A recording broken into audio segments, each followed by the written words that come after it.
सूर्यगर गांव में आज का दिन बहुत भारी था। घर के आंगन में अजीब सी खामोशी पसरी हुई थी।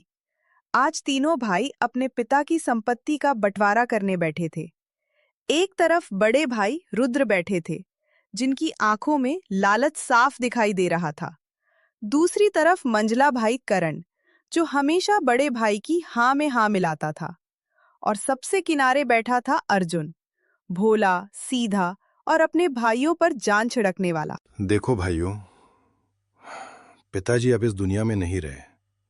अब हमें आगे का सब कुछ संभालना होगा। झगड़ा फसाद करने से कुछ नहीं मिलेगा। इसलिए मैंने सोचा है कि आज ही सारी संपत्ति का बंटवारा कर दिया जाए। हाँ छोटे, बड़े भैया ठीक कह रहे हैं। कल को हमारी पत्नियों में झगड़े होने लगे तो अभी प्यार से बंटवारा हो जाएगा तो अच्छा रहेगा। भैया, पिताजी हमेशा कहते थे कि हम तीनों भाई हमेशा साथ रहेंगे। क्या सच में बंटवारा करना जरूरी है? अर्जुन का मन मान नहीं रहा था, लेकिन वो अपने भाइयों की बात काटने की हिम्मत भी नहीं जुटा पा रहा था। अगर आप दोनों यही ठीक समझते हैं तो मुझे भी मंजूर है भैया। रुद्र इसी पल का इंतजार कर रहा था। उसे पता था कि अर्जुन कभी उसके फैसले के खिलाफ नहीं जाएगा। तो सुनो, बंटवारा बिल्कुल न्याय से होगा। किसी के साथ कोई अन्याय नहीं होगा। हाँ भैया, गांव में आपकी इज्जत ही इसलिए है क्योंकि आप हमेशा न्याय की बात करते हैं। करण अच्छी तरह जानता था कि रुद्र क्या करने वाला है, लेकिन लालच ने उसकी आंखों पर भी पर्दा डाल दिया था। भैया, मुझे किसी धन दौलत की लालच नहीं है। बस इतना चाहता हूं कि हम तीनों भाइयों का प्यार बना रहे। अरे पगले, तू तो हमारा सबसे प्यारा भाई है। हम तेरे साथ भला अन्याय कैसे कर सकते हैं? हाँ छोटे, तू चिंता मत कर, तेरा बड़ा भाई जिंदा है ना। अर्जुन इन मीठी बातों पर भरोसा कर बैठा। उसे क्या पता था कि उसी के अपने भाई उसके भरोसे का फायदा उठाने वाले हैं। अंदर कमरे से दोनों भाभियां धीरे धीरे बातें कर रही हैं। देखना, आज सारा खेल हमारे पक्ष में होगा। और वो बोला अर्जुन, उसे तो कुछ समझ ही नहीं आएगा। रुद्र खड़ा होता है। तो फिर ठीक है, सबसे पहले खेतों का बंटवारा होगा। अर्जुन शांत बैठा रहता है। अर्जुन को बिल्कुल अंदाजा नहीं था कि आज उसका सब कुछ उससे छिनने वाला है। तीनों भाइयों के सामने उनके पिता की मेहनत की सबसे बड़ी निशानी थी, खेती की जमीन। वही खेत जहां उनके पिता दिन रात पसीना बहाते थे, जहां बचपन में तीनों भाई खेला करते थे। लेकिन आज उसी खेत का बंटवारा होने जा रहा था। देखो भाइयों, हमारे पास कुल 2 बड़े खेत हैं और उनके बीच में एक लंबी मेड़ है। ये पहला खेत और ये दूसरा खेत। करण ध्यान से देखता है। अर्जुन चुप रहता है। अब चूंकि हम 3 भाई हैं, इसलिए बंटवारा बराबर होना चाहिए। हाँ भैया, बिल्कुल बराबरी होनी चाहिए। आखिर मैं बड़ा भाई हूं, सबका ध्यान रखना मेरी जिम्मेदारी है। क्या हुआ अर्जुन, तुम कुछ बोल क्यों नहीं रहे? कहीं तुम्हें फैसला पसंद नहीं आया क्या? तो फिर साफ साफ बोलो, तुम्हें ये बंटवारा मंजूर है ना? अर्जुन के मन में हजार सवाल थे, लेकिन बचपन से उसने अपने बड़े भाइयों का सम्मान करना सीखा था। वो डर रहा था कि कहीं उसके सवाल पूछने से भाई नाराज ना हो जाएं। भैया, आप दोनों मुझसे बड़े हैं। जो फैसला करेंगे मेरे भले के लिए ही करेंगे। अर्जुन की बात सुनते ही रुद्र और करण के चेहरे खिल उठे। उन्हें यकीन हो गया था कि उनका भोला भाई कभी उनके खिलाफ आवाज नहीं उठाएगा। अर्जुन अब भी यही सोच रहा था कि शायद आगे के बंटवारे में उसके भाइयों का दिल बदल जाए। उसे क्या पता था कि अभी तो अन्याय की शुरुआत हुई है। खेतों का बंटवारा खत्म होने के बाद तीनों भाई धीरे धीरे आंगन के पीछे बने पुराने बगीचे की तरफ बढ़ने लगे। वही खड़ा था उनके पिता द्वारा लगाया गया विशाल आम का पेड़। ये कोई साधारण पेड़ नहीं था। उस पेड़ से तीनों भाइयों की बचपन की यादें जुड़ी थी। कभी उसके नीचे बैठकर उनके पिता उन्हें कहानियां सुनाते थे, तो कभी तीनों भाई उसी पेड़ पर चढ़कर आम तोड़ा करते थे। लेकिन आज वो पेड़ भी लालच की भेंट चढ़ने वाला था। अर्जुन पेड़ को देखकर भावुक हो जाता है। भैया, याद है पिताजी इस पेड़ को अपने चौथे बेटे जैसा मानते थे।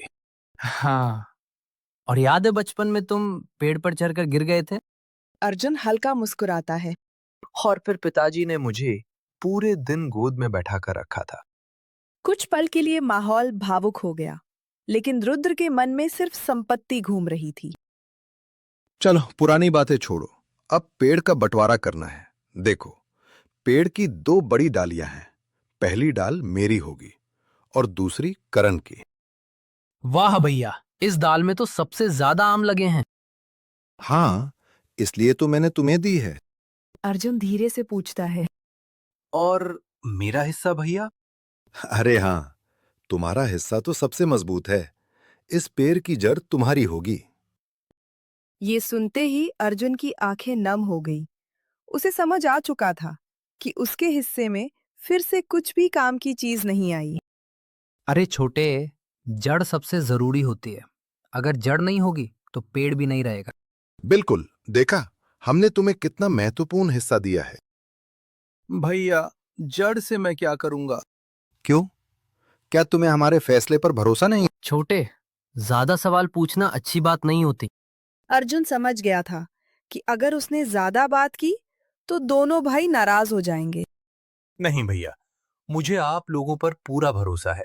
अगर यही ठीक है तो मुझे मंजूर है। अर्जुन की बात सुनकर दोनों भाइयों के चेहरे पर चालाक मुस्कान आ गई।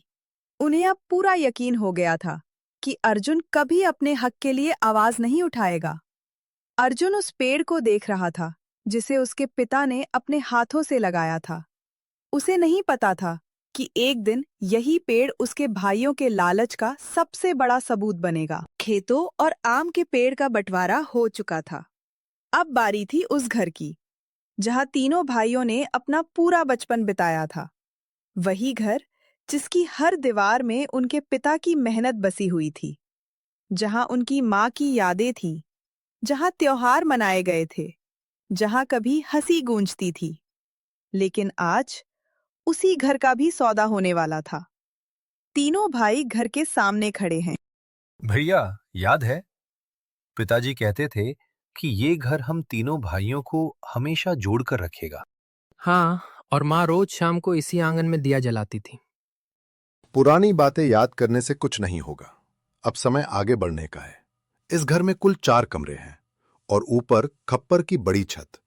तो मैंने फैसला किया है 2 कमरे मेरे होंगे और बाकी 2 कमरे करण के।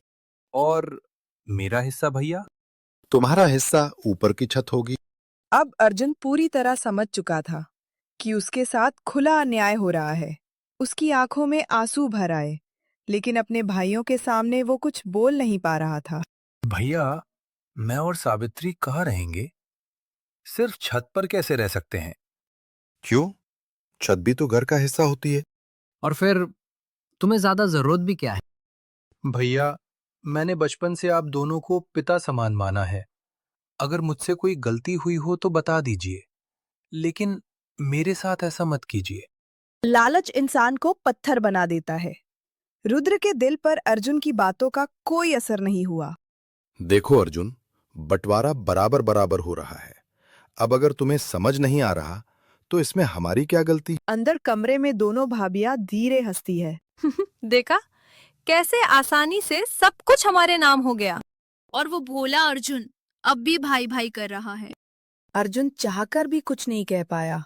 उसकी परवरिश ने उसे बड़ों के खिलाफ बोलना नहीं सिखाया था। अगर आप लोगों को यही ठीक लगता है तो मुझे मंजूर है भैया। अर्जुन की बात सुनकर रुद्र और करण संतुष्ट हो गए। उन्हें यकीन हो गया था कि उनका छोटा भाई कभी अपने हक के लिए लड़ाई नहीं करेगा। लेकिन उन्हें क्या पता था कि अन्याय की नींव जितनी गहरी होती है, उसका परिणाम भी उतना ही भयानक होता। खेत, आम का पेड़ और घर का बंटवारा हो चुका था।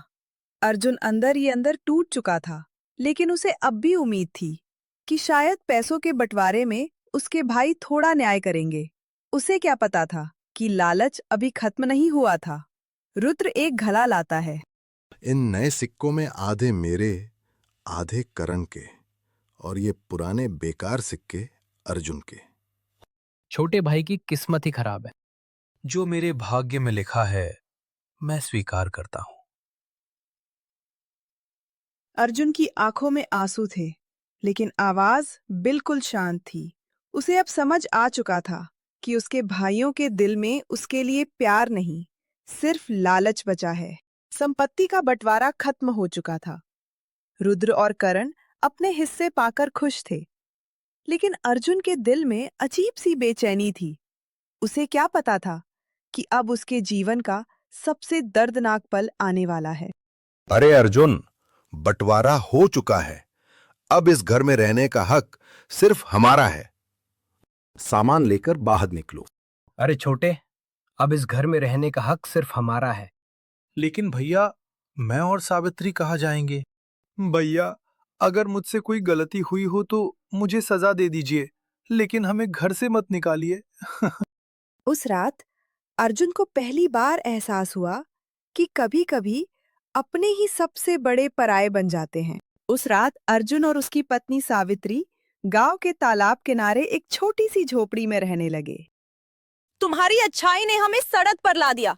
तुम हमेशा भाई भाई करते रहे और उन्होंने तुम्हें नौकर से भी बदतर समझा। मैं क्या करता सावित्री, वो दोनों मेरे बड़े भाई हैं। बड़े हैं तो क्या भगवान है? जब तुम्हारे हिस्से का खेत छीना गया तुम चुप रहे, जब घर छीना गया तुम चुप रहे, यहाँ तक कि पुराने बेकार सिक्के देकर भी तुम्हें अपमानित किया गया और तुम फिर भी चुप रहे। मैं परिवार टूटते नहीं देखना चाहता था। लेकिन तुम्हारी चुप्पी ने उन्हें और लालची बना दिया। उस रात पहली बार अर्जुन को एहसास हुआ कि सहना और अन्याय स्वीकार करना अलग बात होती है। सुबह अर्जुन पुराने सिक्कों की पोटली लेकर गांव के मुखिया धनराज के घर पहुंचता है। मुखिया जी, प्रणाम। अरे अर्जुन बेटा, इतने सुबह क्या बात है? तुम बहुत परेशान लग रहे। मुखिया जी, मेरे पास कुछ पुराने सिक्के हैं, क्या इनके बदले कुछ पैसे मिल सकते हैं? धनराज सिक्कों को ध्यान से देखते हैं। ये तो बहुत पुराने और बेकार सिक्के हैं बेटा। अब बाजार में इनकी कोई कीमत नहीं रही। कोई बात नहीं मुखिया जी, शायद यही मेरे भाग्य में लिखा है। लेकिन तुम्हारे पास ये सिक्के आए कहां से? पिताजी की संपत्ति का बंटवारा हुआ था, उसी में मेरे हिस्से में ये आए। क्या सिर्फ ये बेकार सिक्के? जी, खेतों में मेड़ मिली, घर में छत और पैसों में ये सिक्के। धनराज कुछ देर चुप होकर अर्जुन को देखते हैं। तुमने विरोध नहीं किया? वो दोनों मेरे बड़े भाई हैं मुखिया जी, मैं उनसे लड़कर रिश्ते खराब नहीं करना चाहता था। अर्जुन की सादगी और मासूमियत देखकर मुखिया धनराज का दिल भर आया।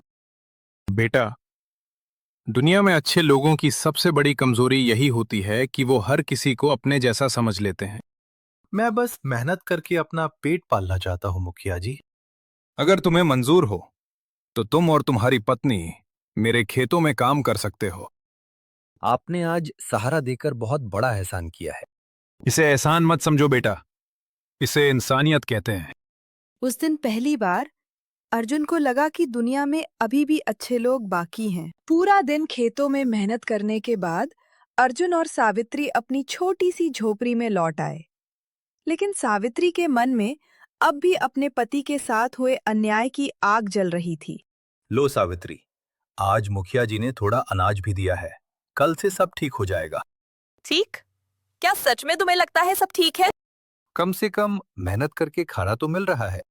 लेकिन जो तुम्हारा था वो सब तुम्हारे भाइयों ने छीन लिया। छोड़ो ना सावित्री, जो होना था हो गया। नहीं अर्जुन, कुछ भी खत्म नहीं हुआ है। सुनो, फावड़ा उठाओ और मेरे साथ चलो। फावड़ा? इतनी रात को? आज तुम्हें तुम्हारा हक दिलाना है। लेकिन सावित्री, मैं कोई झगड़ा नहीं चाहता। ये झगड़ा नहीं है अर्जुन, ये न्याय है। दोनों खेत पर पहुंचते हैं। जब मेड़ तुम्हारे हिस्से में आई है तो उस पर अधिकार भी तुम्हारा है। अर्जुन कांपते हाथों से मेड़ पर पहला वार करता है। धीरे धीरे मेड़ टूट जाती है और खेत का पानी तेजी से बहने लगता है। सावित्री, देखो, पूरा पानी बह रहा है। आज उन्हें एहसास होगा कि किसी का हक छीनने की कीमत क्या होती है। कुछ ही देर में दोनों खेतों का पानी बह गया और रुद्र और करण की मेहनत की फसल बर्बादी की तरफ बढ़ने लगी। अगली सुबह जब रुद्र और करण अपने खेतों की तरफ पहुंचे तो वहां का नजारा देखकर उनके पैरों तले जमीन खिसक गई। खेत में पानी बह चुका था, फसल झुकी हुई थी। भैया, ये क्या हो गया? सारा पानी बाहर निकल गया।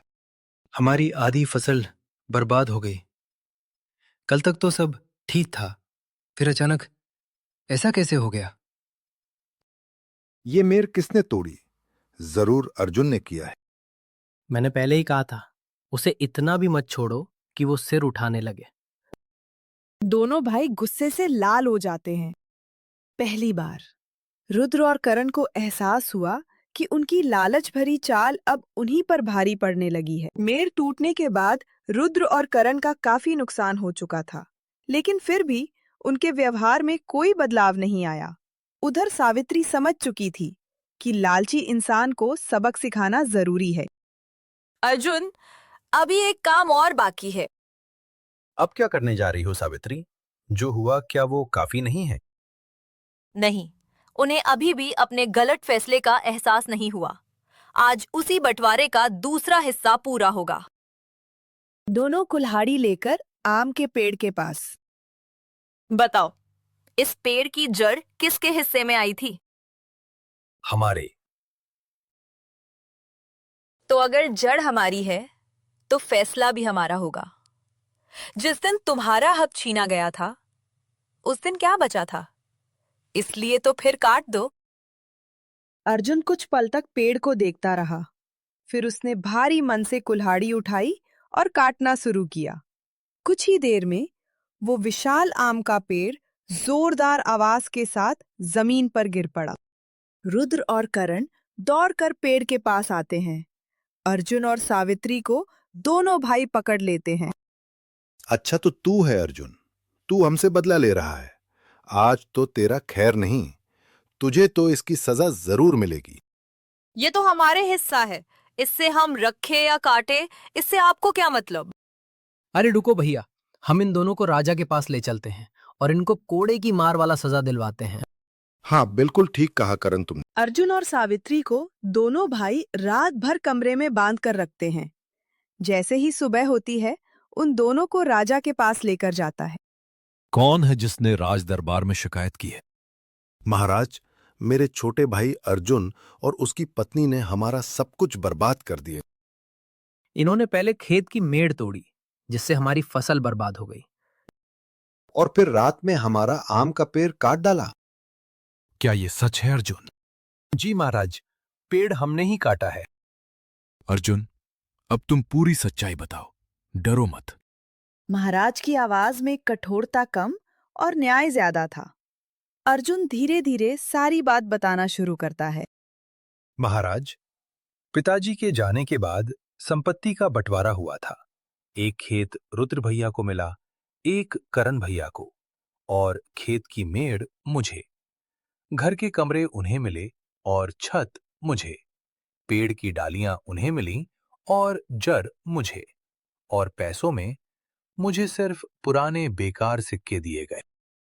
जब तुम्हारे साथ इतना अन्याय हुआ तो तुमने विरोध क्यों नहीं किया? क्योंकि वो मेरे बड़े भाई हैं महाराज।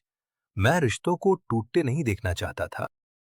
अब सभी की नजरें महाराज वीरेंद्र पर थी, जो गहरी सोच में डूबे हुए थे।